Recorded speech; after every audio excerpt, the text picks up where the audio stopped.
जरा सोचिए, आप रोजगार की तलाश में अपने देश से हजारों किलोमीटर दूर किसी दूसरे देश में जाते, वहां एक हादसा हो जाता, आपको मौत की सजा सुना दी जाती। फिर देखते ही देखते 20 साल बीत जाते, परिवार बूढ़ा हो जाता है, बच्चे बड़े हो जाते, लेकिन आप जेल की सलाखों के पीछे ही रहते हैं। और फिर एक दिन ऐसा आता है जब आपको नई जिंदगी मिल जाती। यह कहानी है केरल के रहने वाले अब्दुल रहीम की, जो करीब 20 साल सऊदी अरब की जेल में रहने के बाद आखिरकार अपने घर लौट आए। ईद के मौके पर जब अब्दुल रहीम केरल के कोझिकोड एयरपोर्ट पहुंचे तो उनकी आंखों में आंसू थे। यह सिर्फ घर वापसी नहीं थी, बल्कि मौत के मुंह से लौटकर आने जैसा। अब आपको बताते हैं कि आखिर पूरा मामला क्या है। अब्दुल रहीम केरल के कोझिकोड जिले के रहने वाले, वह पेशे से ड्राइवर है। साल 2006 में बेहतर कमाई और परिवार के अच्छे भविष्य की उम्मीद लेकर सऊदी अरब गए थे। वहां उन्हें एक 17 साल के दिव्यांग किशोर की देखभाल और ड्राइविंग का काम मिला। वह किशोर सांस लेने के लिए एक लाइफ सपोर्ट डिवाइस पर निर्भर था।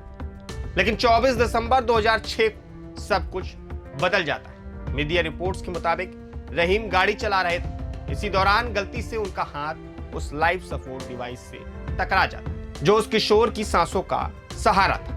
कुछ ही देर बाद किशोर की तबीयत बिगड़ गई और उसकी मौत हो गई। रहीम का कहना था कि यह एक हादसा था, लेकिन मामला अदालत तक पहुंचा और सऊदी कोर्ट ने उन्हें मौत की सजा सुनाई। इसके बाद शुरू हुआ इंतजार, 1-2 साल नहीं, पूरे 20 साल का इंतजार। 20 साल तक अब्दुल रहीम सऊदी अरब की जेल में बंद रहे। दूसरी तरफ केरल में उनका परिवार हर दिन उनकी वापसी की दुआ करता रहा।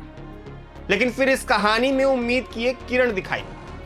सऊदी अरब के कानून में एक व्यवस्था है जिसे दिया या ब्लड मनी कहा जाता है। इस कानून के तहत अगर किसी व्यक्ति की मौत गलती से हुई तो मृतक का परिवार आर्थिक मुआवजा लेकर आरोपी को माफ कर सकता है।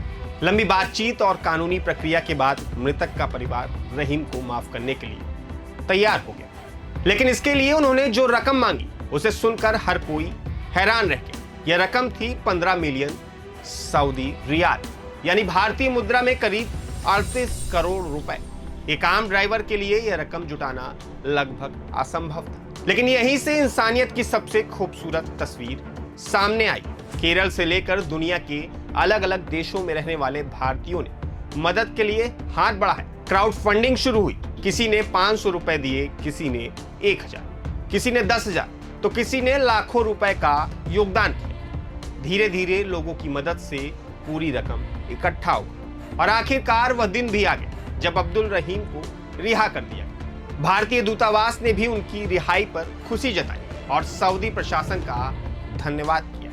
28 मई को ईद के दिन अब्दुल रहीम अपने वतन लौट आए। एयरपोर्ट पर उनका परिवार बेसब्री से इंतजार कर रहा था। करीब 20 साल बाद अपने लोगों से मिलना, अपनी मिट्टी पर कदम रखना और खुली हवा में सांस लेना, शायद इस एहसास को शब्दों में बयां करना बेहद मुश्किल रहा होगा। यह कहानी सिर्फ अब्दुल रहीम की नहीं, यह उन लाखों भारतीयों की कहानी जो बेहतर जिंदगी की तलाश में विदेश जाते हैं। यह कहानी हमें यह भी सिखाती है कि मुश्किल चाहे कितनी भी बड़ी क्यों ना हो, अगर लोग साथ खड़े हो जाएं, तो उम्मीद कभी खत्म नहीं होती। और शायद यही इस पूरी कहानी का सबसे बड़ा संदेश है।